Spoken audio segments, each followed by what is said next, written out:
Welcome back, everyone. Not long ago, we talked about yoga moves to help us sleep. Today, we've got yoga moves to help our guts.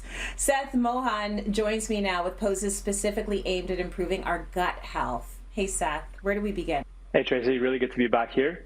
And, in our previous conversations, you've probably seen a pattern here that I like to start with the breath because I think we can address a lot of our body's issues by focusing on the breath.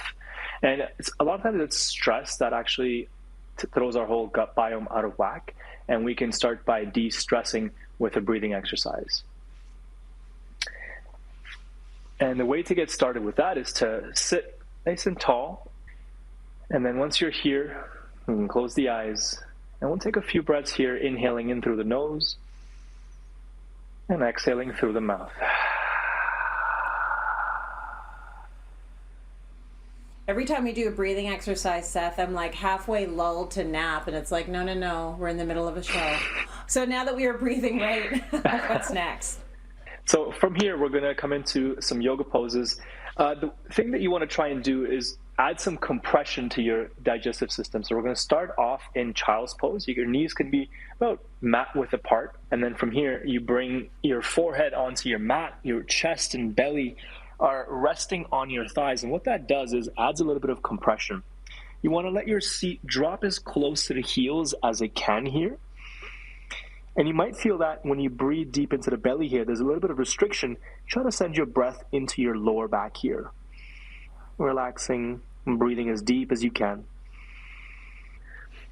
And once you've done that for a few breaths, you can come into Vajrasana. And Tracy, you might remember from our chat around Christmas time that this is a great way to aid in digestion because it helps to restrict some of the blood flow in your shins and it reroutes it to your blood system. So you're sitting on your shins with your feet and your knees together. Hands can be resting on your lap.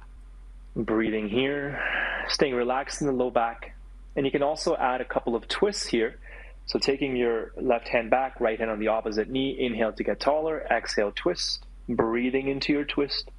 Again, using that compression, that stretching of the internal organs, and coming back on the inhale, switching to the other side as you exhale. Looks like a good one, and I love the twists because they do something. They do aid in your digestion, as we've talked about on the show before. So if the viewers at home are thinking, Tracy, get off your butt and do it with him, the only reason why I'm not is because I'm very limited on space here in my home studio. So I'm letting Seth do all of the good moves, and they look incredible. So next we have Malasana. Walk us through that. Yeah, so Malasana, this is actually it's a unique pose in that it's one of the few times that our hips actually drop below our knees. In Western world, we don't really do that. And if you've grown up outside of the Western world, this pose actually might look familiar to you. And the reason why this is beneficial is actually it helps to align your digestive system in a way that things can come out a little bit easier. So you want to have your feet about shoulder width distance apart. Your toes are turned out 45 degrees. Try to have your knees and toes facing out in the same direction. If you find that you need some support here, again, you can use a block, use a cushion. As long as you let your hips drop below the knees, that's really all you want to do. And then once you're here, you can have your arms pressing against the inner thighs, palms together. So you're creating a little bit of opening here as well by pressing the arms into your thighs and just hanging out here for a few, breathing. Okay, we call that popping a low squat, and if you can go that low, it is so good for the body. It's great to see some of the things that I've been able to do over the years that I for sure wasn't able to do when I first got started. Next, we're going to come into Pawan Muktasana, which literally translates to wind relieving pose. And you start by lying down on your back and one leg at a time. So you can start with your right leg. Lift the leg, bend the knee, bring your fingers together around the shin. You want to keep your grounded leg staying on the mat and then really pull that knee right into your chest. Again, you're looking for that compression. If you want to further compress into your midsection, you can bring your nose to your knee, breathing here. And you really start to feel that compression happening right in this area. Release and switch sides.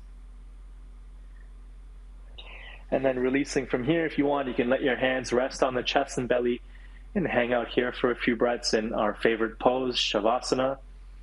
Listen, I remember that last pose even from anyone that's got babies. If your baby has gas problems, you're told to put their legs in and sort of floss their legs in and out. So it is very good for the digestion. Before you go, Seth, when is the best time to do these yoga poses? So definitely you want to do these earlier in the morning. You definitely don't want to be doing any kind of major compression after a meal. So early in the morning before you've eaten, or if you don't have time in the morning, wait a couple of hours after a meal to come into these poses. Thank you, Seth. You can find all of his instructions for these yoga poses up on our website, cityline.tv.